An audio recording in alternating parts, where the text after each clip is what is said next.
Hello बच्चों, कैसे हैं आप? बच्चों, आज मैं आपको वर्कशीट नंबर 32 एक्सप्लेन करने जा रही हूँ।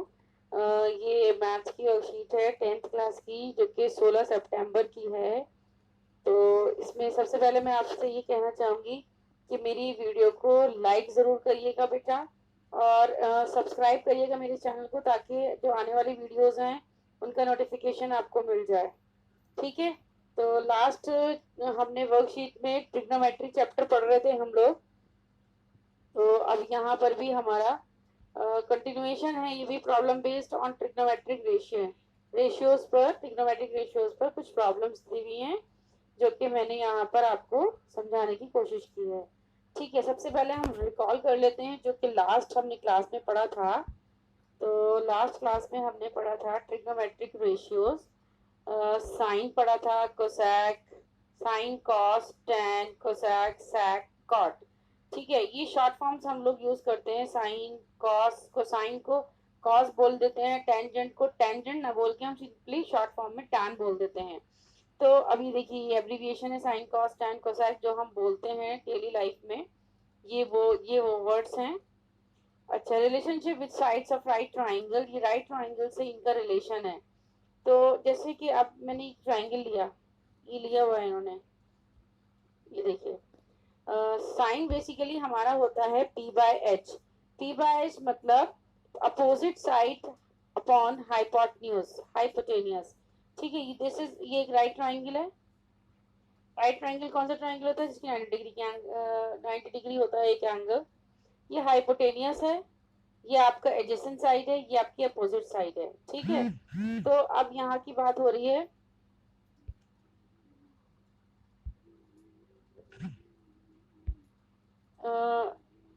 साइन इज इक्वल्स टू क्या होता है, P by H, perpendicular upon hypotenuse.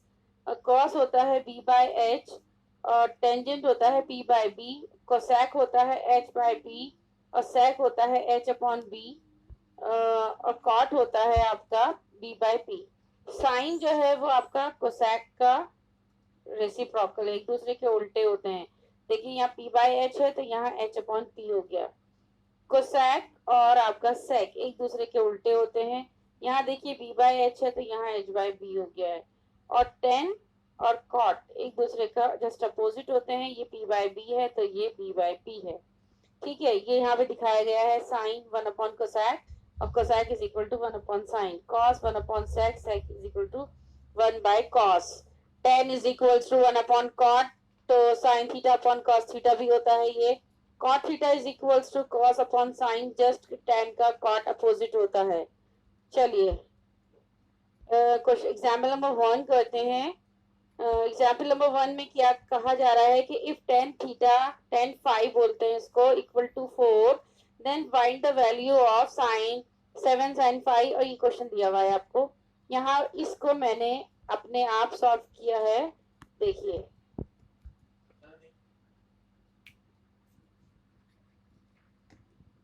इसमें देखिए एग्जाम्पल, ये आपका if tan theta is equals to 4, find this. ये मैंने हिंदी में भी लिख दिया है हिंदी वाले बच्चों के लिए। तो अब यहाँ देखिए, sine theta is equals to कितना है, 4/7। जबकि tan theta is equals to 4/7। Tan theta का हमें फॉर्मूला पता है, जो कि हमारी वर्कशीट में भी गिवन है कि ten sign theta upon cos theta होता है टेन थीटा। आपसे एक नंबर में पूछ लिया जा सकता है, इसलिए इसको अच्छे से लर्न कर लेना। तो अब यहाँ भी क्वेश्चन दिया हुआ था। ये देखिए क्वेश्चन है, sine theta minus cos theta और upon sine 7 sine theta plus 3 cos theta. तो मैंने यहाँ पर डिवाइड कर दिया न्यूमरेटर एंड डिनोमिनेटर को बाय कॉस थीटा। देखिए, आपको समझ आएगा हमने क्यों किया ऐसा। जब मैंने इसको साइन थीटा के नीचे भी कॉस थीटा लगा दिया, -3 कॉस थीटा की जगह नीचे यहाँ कॉस थीटा से डिवाइड कर दिया। न्यूमरेटर मतलब ऊपर वाला नंबर, ये न्यूमरेटर है, ये डिनोमिनेटर है। डिनोमिनेटर में भी कॉस थीटा से मैंने डिवाइड कर दिया है दोनों को। अब आगे आइए, देखिए। अब sine theta 7 into sine theta upon cos theta की वैल्यू हमें दी हुई है। Sine theta upon cos theta की वैल्यू कितनी दी हुई है, 4/7। ये आप ऊपर देखिए, साइन थीटा क्योंकि tan theta is equal to क्या होता है, sine theta upon cos theta. तो sine theta upon cos theta की वैल्यू कितनी हो गई 4/7, जो कि मैंने डायरेक्टली यहाँ पुट कर दी है 4/7। और इधर भी cos थीटा से cos थीटा कैंसिल हो गया, 3 बच गया अपॉन 7 इंटू फिर 4/7 प्लस 3, तो ये भी 7 से 7 कैंसिल, 7 से 7 कैंसिल, और यहाँ इससे ये कैंसिल हो गया था, तो 4 माइनस 3, इधर से 4 प्लस 3, तो 1/7 हो गया। बच्चों आ गया होगा आपको एग्जाम्पल समझ में, ही मैंने अच्छे से सॉल्व करके दिखाया हुआ है, आप समझ सकते हैं इसको। अब है हमारा एग्जाम्पल नंबर 2। एग्जाम्पल नंबर 2 देखिए, ये हमारी लास्ट वर्कशीट में भी था ये वाला question. It's very very important question, ये एग्जाम में आता है। tan p minus cot r की वैल्यू निकालने के लिए बोला गया है। ठीक है, इसको मैंने अपने आप सॉल्व किया है बहुत इजी तरीके से, आप देख सकते हैं। एक ट्राइंगल लिया हमने, ये ट्राइंगल लिया, इसमें पी क्यू आर लिख दिया इसको, और ये कर्ण होता है आपको पता है हाइपोटेनियस, और ये आधार है, ये लंब है। लेकिन एक चीज का ध्यान रखना होगा बेटा कि जो ये tan p है, tan p यानी कि जब हम इस वाले एंगल की बात करेंगे तो इसकी अपोजिट साइड सामने वाली होगी, और जब हम cot r की बात करेंगे तो इसके लिए इसकी अपोजिट साइड सामने वाली होगी। ठीक है, मतलब आर के लिए अपोजिट साइड ये वाली होगी। सबसे पहले अब हम ये करते हैं, पहले हाइपोटेनियस निकाल लेते हैं। ठीक है, हाइपोटेनियस सॉरी दिया हुआ है, परपेंडिकुलर निकाल लेते हैं। तो देखिए, hypotenuse square is equal to, ये तो पता है आपको, पाइथागोरस थ्योरम होती है। h भी पता है, b भी पता है, p हमने निकाल लिया 13 स्क्वायर, प्लस इधर ले आए माइनस हो गया 169, 1 माइनस 144 p स्क्वायर, ये हम कई बार कर चुके हैं। p की वैल्यू हमारी आ गई है। ठीक है, अब आइए, अब क्या हमें 10p की वैल्यू निकालनी है ना, 10p की वैल्यू निकालनी है। मैं यहाँ पे ड्रॉ कर रही हूँ दोबारा से, तो 10p क्यू और r। अब ये देखिए आप, ये 13 हो गया, ये 12 हो गया, और ये आपका 5 आ गया हमारा। 10p निकालना है मुझे, तो p की सामने वाली side, opposite side of p, और p अपॉन v फॉर्मूला पता है ना हमें, 10p 10 का फॉर्मूला क्या होता है, p बाई v।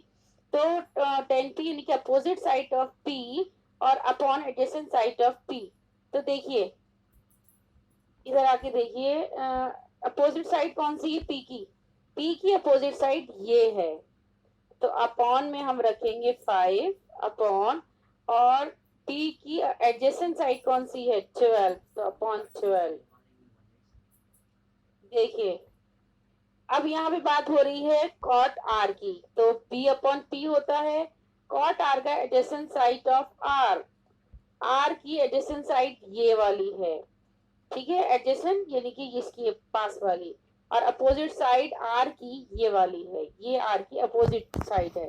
तो हो जाएगा आपका, ये 5 था तो 5/12 हो जाएगा। देखिए ये आ गया है, कॉट r भी 5/12 आ गया है। और दोनों क्वेश्चन हमारा ये है, 10p माइनस कॉट r, दोनों की वैल्यू सेम आ रही है, तो दोनों को माइनस करेंगे, वी गॉट 0। ठीक है, now come to the worksheet. Example number 3 भी दिया हुआ है, जो कि इस वर्कशीट के अंदर काफी डिफिकल्ट तरीके से दे रखा है। इसको मैंने बहुत इजी वे में सॉल्व करने की कोशिश की है। देखिए एग्जाम्पल नंबर 3, देखिए कितना सिंपल तरीके से किया है, बहुत छोटा सा सोल्यूशन किया है इसका मैंने। इसमें लिखा है if angle A angle B are acute angle, मतलब ए और बी जो है वो आपके 90 डिग्री से छोटे हैं, such that cos A equal to cos B. जब हमारी ये वाली, और शो करना है आपको कि एंगल ए इक्वल है एंगल बी के, एक्यूट एंगल ट्राइंगल है, और cos A is equals to cos B हमारा गिवन है, तो हमें ये शो करना है एंगल ए बराबर एंगल बी। ठीक है, अब देखिए हमने क्या किया, एक ट्राइंगल लिया, cos ए, सबसे पहले हमें क्या है, cos ए बराबर cos बी ये दे रखा है ना, इसी की हेल्प से हम सॉल्व करेंगे। कॉस ए हमारा क्या होता है, opposite side of A upon hypo. Opposite side of A की अपोजिट साइड ये हो गई ना बीसी, तो बीसी ऊपर रखा। हाइपो क्या है मेरा, हाइपोटेनियस ए बी, नीचे ए बी रखा, इसको मैंने 1 मान लिया इक्वेशन को। अब नेक्स्ट देखिए कॉस बी, कॉस बी की opposite side of cos B, opposite side cos B की अपोजिट साइड कौन सी, ये ए सी अपॉन हाइपो यानी कि ए बी, तो ए सी अपॉन ए बी हो गया। दिस इज मेरी क्वेश्चन नंबर 2, इक्वेशन नंबर 2। अब मेरा कॉस ए कॉस बी मेरा दे रखा था क्वेश्चन में कि दोनों ही मुझे बराबर करने, बराबर हैं, तो मैंने B C upon A B और A C upon A B लिखा। ए बी कैंसिल हो गया, तो B C is equals to A C आ गया। लेकिन मुझे पता है, मैं पहले वाली वर्कशीट्स पढ़ चुकी हूँ कि angle opposite to equal sides are equal. Angle जो अपोजिट साइड्स की जो होते हैं वो अगर इक्वल साइड्स हैं तो वो भी क्या होते हैं, बराबर होते हैं। जो कि यहाँ पे प्रूफ होता है कि A B equal to angle A equal to angle B. ये छोटा सा क्वेश्चन था जो मैंने सॉल्व किया है, ठीक है। कोई मैंने आपको एग्जाम्पल 1 2 3 जो सॉल्व हुए थे उसको मैंने आपको आसान तरीके से सॉल्व करके दिखाया है। इसके अंदर अब आपको 3 क्वेश्चंस दे रखे हैं, क्वेश्चन नंबर 1, क्वेश्चन नंबर 1 2 3, ये 3 क्वेश्चंस दे रखे हैं। इनको भी मैंने अपने आगे सॉल्व करके दिखाया है, चलिए देखते हैं। ये देखिए क्वेश्चन नंबर 1 बहुत छोटा सा है ये भी। If angle B, if angle B and angle R Q, sorry, angle B and angle Q are acute angle, बिल्कुल सेम क्वेश्चन है, such that sin B equal to sin Q, then prove that angle B equal to angle Q। बिल्कुल same question है जो अभी हमने किया है। हम स्टार्ट करेंगे sin B और sin Q की ही हेल्प लेंगे। sin B is equals to होता है adjacent side of B, B की एडजेसेंट साइड, ये साइड यानी कि RB, और हाइपो क्या है BQ, ये हाइपो है। तो देखिए आर बी मैंने लिखा ना, adjacent side of B, B की एडजेसेंट साइड क्या है आर बी अपॉन हाइपो, तो आर बी क्या है आपकी, ये आ गया। अच्छा नेक्स्ट है साइन क्यू, क्यू की क्या है adjacent side of Q, Q की एडजेसेंट साइड कौन सी है R Q, this one upon hypo, hypo क्या है आपका बी क्यू, वही लिखा R Q upon B Q. दोनों को बराबर दिखा दिया, बराबर करके लिख दिया, दोनों की वैल्यूज डाल दी, बी क्यू कैंसिल हो गया, R B equal to R Q बचा है। जब हमारे पास दोनों साइड्स इक्वल आ गई तो वी कैन से कि angle B equal to angle Q, angle opposite to equal sides are equal, ठीक है। ये था, कितना सिंपल सा क्वेश्चन था, बहुत छोटा सा। नेक्स्ट क्वेश्चन है आपका, अगर कॉट थीटा की वैल्यू दी हुई है और इवेलुएट करना है आपको ये। अब आपको देखिए a plus b a minus b, यहाँ पे भी a plus b a minus b, a plus b a minus b का हम फॉर्मूला पढ़ चुके हैं, a square minus b square होता है। तो a की जगह पर क्या है 1, ये a है, और b की जगह पर क्या है आपका, ये b है, साइन थीटा, तो 1 square minus sine theta, sine square theta, 1 square minus cos square theta, ठीक है। अब इसको मैं 1 स्क्वायर, 1 का स्क्वायर 1 होता है, और साइन स्क्वायर थीटा लिख दिया, इसको इसको ऐसे लिख दिया, ठीक है। अब देखिए यहाँ पे मैंने ट्राइंगल बनाया, और यहाँ पे मेरा ये चीज दी हुई थी मुझे कि ये गिवन है मेरे पास। मैंने क्या किया, इन दोनों की हेल्प से AC निकाल लिया AC। AC square is equals to Pythagoras theorem लगाइए, AC square is equals to 113, AC is equals to under root 113।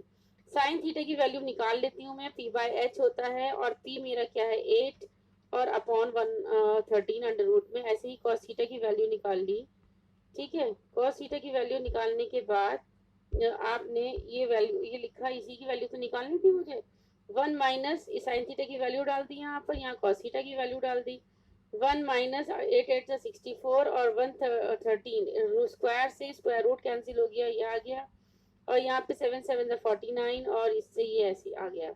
अब जब मैं इसका एलसीएम निकालूंगी तो 113 को 1 से मल्टीप्लाई करूंगी, देन माइनस कर दूंगी 64 अपॉन 113, सेम 113 1 113 माइनस 49 अपॉन 113, यहाँ पे 113 है, ठीक है। 113, ये वाला 113 कैंसिल हो गया, इसमें से इसको माइनस किया ये आ गया, इसमें से इसको माइनस किया ये आ गया।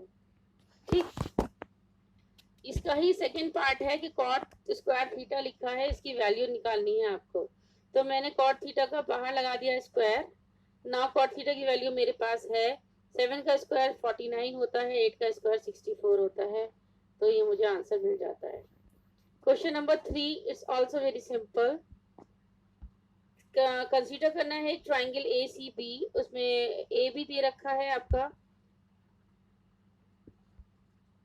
ए भी दिया हुआ है 29, बी सी दे रखा है 21, ए बी क्यू थीटा माना है, डिटरमिन करना है हमें cos square plus sine square theta की वैल्यू। ठीक है, यहाँ देखिए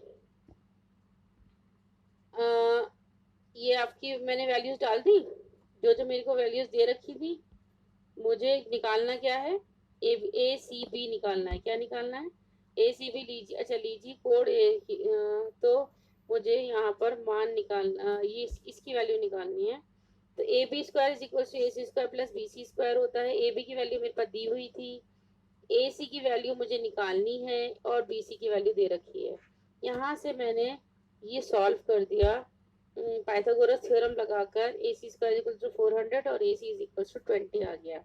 अब मुझे पता है साइन थीटा की वैल्यू पी बाई एच होती है परपेंडिकुलर, परपेंडिकुलर क्या है मेरा 21, 21 बटा 29। कॉस थीटा की वैल्यू निकाल ली, फिर इसकी वैल्यू पुट कर दी, कॉस थीटा की वैल्यू 21 अपॉन 29 का होल स्क्वायर प्लस 20 अपॉन 29 का होल स्क्वायर। तो ये तो 21 का होल स्क्वायर 41 होता है, 29 का स्क्वायर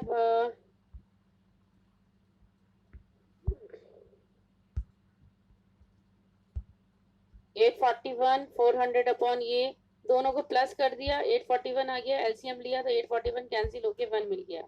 ऐसे ही मुझे इसकी वैल्यू माइनस में भी निकालनी है। तो वैल्यूज मेरी सेम थी, मैंने पुट कर दिया, ये भी सेम सेम है, लेकिन बीच में यहाँ पे क्या है माइनस, तो माइनस कर दिया। 441 में से 400 गया, 41 अपॉन 841। आई होप आपको ये वीडियो अच्छी लगी होगी, क्वेश्चन समझ में आ गए होंगे। अगर कोई दिक्कत है तो आप मुझे कमेंट सेक्शन में कमेंट कर सकते हैं। ठीक है, थैंक यू बेटा।